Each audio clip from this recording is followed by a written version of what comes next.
జిల్లా గూడూరు నియోజకవర్గంలోని మండల కేంద్రమైన చిల్లకూరు కృష్ణాపురం గిరిజన కాలనీలో కాల్మనీ ఫ్యామిలీ గిరిజన పేదరికాన్ని అడ్డుపెట్టుకుని అధిక వడ్డీలకు రుణాలు ఇచ్చి గిరిజనులపై దౌర్జన్యాలకు పాల్పడుతూ వారి ఇళ్లను ఆస్తులను స్వాధీనం చేసుకుంటున్న కాల్మనీ ఫ్యామిలీపై చర్యలు తీసుకోవాలని గిరిజన దళిత సంఘాల నాయకులు పొట్లూరి శ్రీనివాసులు మస్తాన్లు డిమాండ్ చేశారు.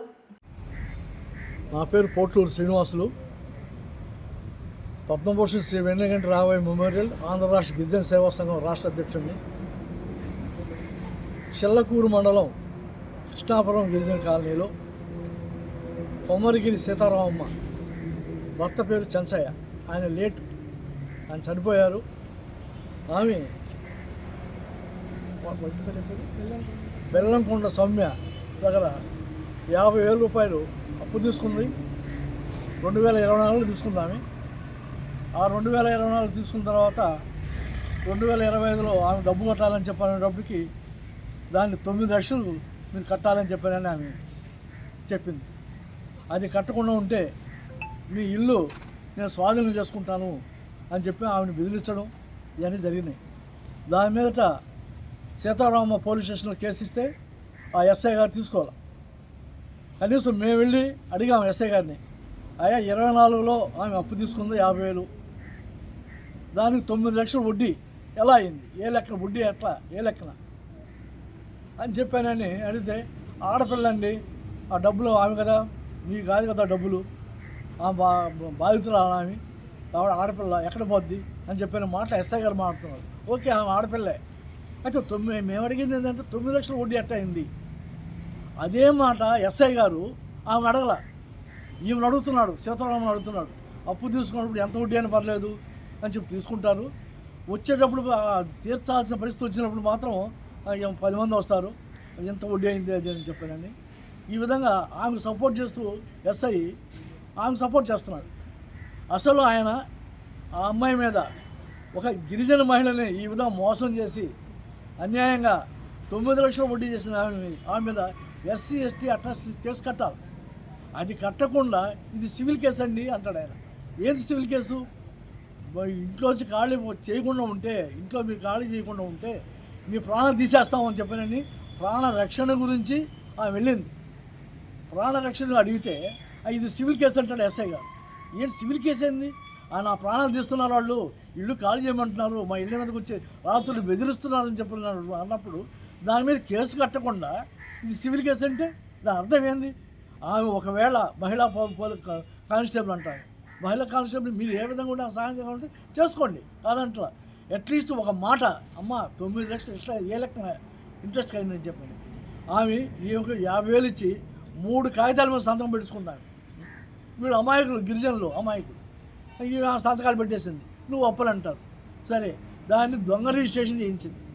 ఏదో అరుంధతి వార్డు రిజిస్ట్రేషన్ 2211 పెట్టి, ఈ కృష్ణాపురం గిరిజన కాలనీ ఏమో 417లో ఉంది. 2211 సర్వే నంబర్లో ఆమె రిజిస్ట్రేషన్. ఈ విఆర్ఓ కూడా సర్టిఫికేట్ ఇచ్చాడు.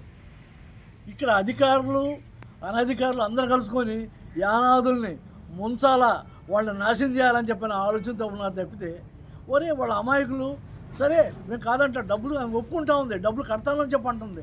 డబ్బులు కట్టాలన్నప్పుడు అది న్యాయంగా కట్టించుకో నువ్వు, అంతేగాని 50,000 ఇచ్చి ఒక సంవత్సరానికి 9 లక్షలు అవుదాన్ని వడ్డీ. ఎక్కడ వడ్డీ అది? దాని గురించి ప్రశ్నించేవాళ్ళు లేరు. దీనికి అన్ని చట్టాలన్నీ అడ్డు వస్తాయి. అందరూ మాట్లాడతారు, అయ్యా అమాయకులు గిరిజనులు అనేవాళ్లే. కానీ ఇక్కడికి వచ్చేటప్పటికి వీళ్ళని ఎక్కడ ఏ విధంగా తొరమాలా నోరు లేని వాళ్ళు. ఇప్పుడు ఆమె ఈ కృష్ణాపురం గిరిజన కాలనీ మొత్తాన్ని ఖాళీ చేయించి అంతా వాళ్ళ బీసీలు తెచ్చుకొని ఆ ఇంట్లో ఆ ఊర్లో కాపురం పెట్టిస్తామనే ఒక నిర్ణయంతో అప్పులు ఇస్తుంది. ఆమె అధిక వడ్డీలు వసూలు చేస్తుంది. ఆ వడ్డీలు తీర్చుకుని ఉంటే ఇల్లు స్వాధీనం చేసుకుంటా ఉంది. అది ఏ చట్టమో ఏమో మాకు అర్థం కావట్లా. పోలీసులు అట్లా ఉన్నారు, రెవెన్యూ డిపార్ట్మెంట్ అట్లా ఉంది, అందరూ ఆమె సపోర్టే. ఏంటిది? మంచికి ఇక్కడ న్యాయం లేదా? మేము ఒకటి అడుగుతున్నాము, దీన్ని కానీ మీరు ఒక వారం 10 రోజుల లోపల మీరు కానీ పరిష్కరించుకుంటే మేము నిరవధిక నిరాహార దీక్ష, ఆమరణ నిరాహార దీక్ష ఇక్కడ కూర్చుంటాము. మాకు గిరిజనులకి న్యాయం జరగాలి. ఆమె దగ్గర నేను 50,000 తీసుకున్న వడ్డీ అప్పుగా తీసుకుంటే నన్ను లోపల తీసుకుపోయి సంతకం పెట్టుకుని తర్వాత నేను యువతలకు వచ్చాను. డబ్బులు అక్కడ బయట ఇచ్చింది 50,000. 50,000 తీసుకొని నేను నా కొడుకు ఇంటికి వచ్చేస్తాను. మా పాప బాగలేక తీసుకున్నాను. తీసుకోను కూడా అవి తీసుకొని వచ్చిన తర్వాత మా ఇల్లు ఆమె ఇంటి పేరు రైన్ చేసుకున్నాను. అది నాకు తెలియదు కదా. తర్వాత 4 నెలలు 5 నెలల తర్వాత వచ్చి మా ఇల్లు 5 నెలలకి 6 నెలలకి మీ ఇల్లు నేను రైన్ చేసుకున్నాను, ఇల్లు ఖాళీ చేయమన్నాను. ఎందుకు చేస్తాను నేను అడిగాను. ఎందుకంటే నేను 50,000 ఇచ్చాను అంటే 50,000కి ఇల్లు ఇస్తాను నేను అమ్మలేదు కదా, నీకు వడ్డీకే నేను తీసుకున్నాను అని నేను అంటాను. మాట వస్తే 9 లక్షలు అవుతుంది కట్టు అని అంటే నేను ఏడ తెచ్చి కట్టాలా? తీసుకునేది 50,000 అయితే 9 లక్షలు ఎందుకు కడతాను సార్? నేను కట్టలేం కదా. మేము వడ్డీకని తీసుకుంటే నువ్వు ఆ పని చేయడం మంచిదా? అడు మేము మా బిడ్డలు ఏం కావాలా? ఇది నాయమేనా పైన అటు ఎంతమంది నోర్లు కొట్టి ఎంతమంది వస్తుంది ఉండేది ఇక్కడ యానదోళ్ళేనా ఆ పనులు చేయడం. మీడియా మిత్రులకు నమస్కారం. నా పేరు మస్తాను. ఇక్కడ తిరుపతి జిల్లా చిల్లకూరు మండలం కృష్ణాపురం గిరిజన కాలనీలో బెల్లంకొండ సౌమ్య అనే ఒక మహిళా పోలీసు అధిక వడ్డీలు అంటే వారానికి 100కి 10 రూపాయల లెక్కన వసూలు చేస్తూ ఎవరైనా ఆ అప్పు తీసుకొని కట్టలేకపోతే ఇల్లు స్వాధీనం చేసుకోవడం, ఆ ఇల్లు బ్యాంకుల్లో తనఖా పెట్టి ప్రైవేట్ బ్యాంకుల్లో తనఖా పెట్టి డబ్బులు తెచ్చుకోవడం, మళ్ళీ దాన్ని వడ్డీలకు మార్చడం, ఈ విధంగా గిరిజనులు ఇప్పటికే ఒక 5-6 మందిని ఇక్కడి నుంచి ఇల్లు ఖాళీ చేసి పంపించేసింది. అయితే ఈ క్రమంలో కొమరగిరి సీతారామం అని మనం ఉండే ఇల్లు, ఈ కొమరగిరి సీతారామమ్మ మనవరాలు అనారోగ్యం బారిన పడి చెన్నై హాస్పిటల్లో ఉన్నప్పుడు ఒక 50,000 అప్పు కావాలని నా దగ్గరికి ఇవి అప్పు కోసం వెళ్ళింది.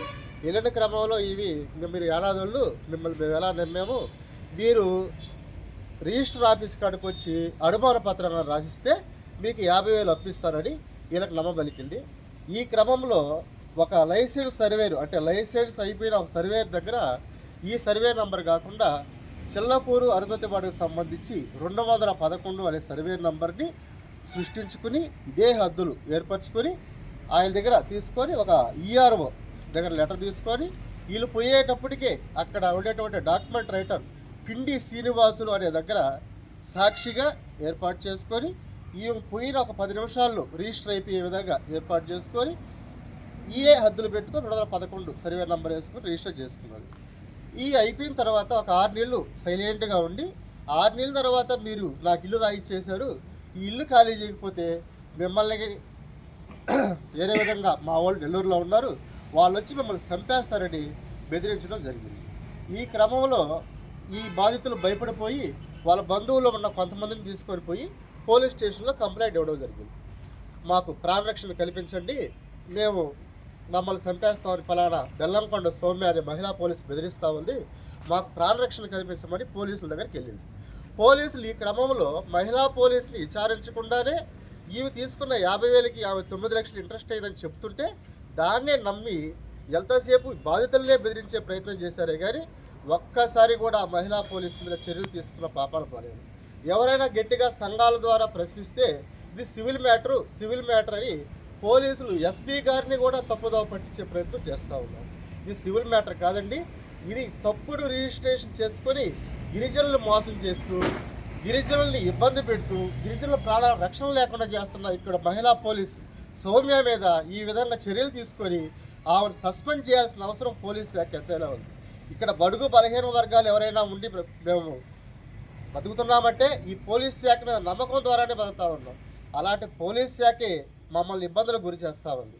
కాబట్టి ఈ విషయం మీద విచారణ జరిపించి పోలీస్ శాఖ వారు ఇమ్మీడియట్లీగా ఆ బెల్లంకొండ సౌమ్య మీద ఎఫ్ఐఆర్ నమోదు చేసి ఆ మీద చర్యలు తీసుకోవాల్సిందిగా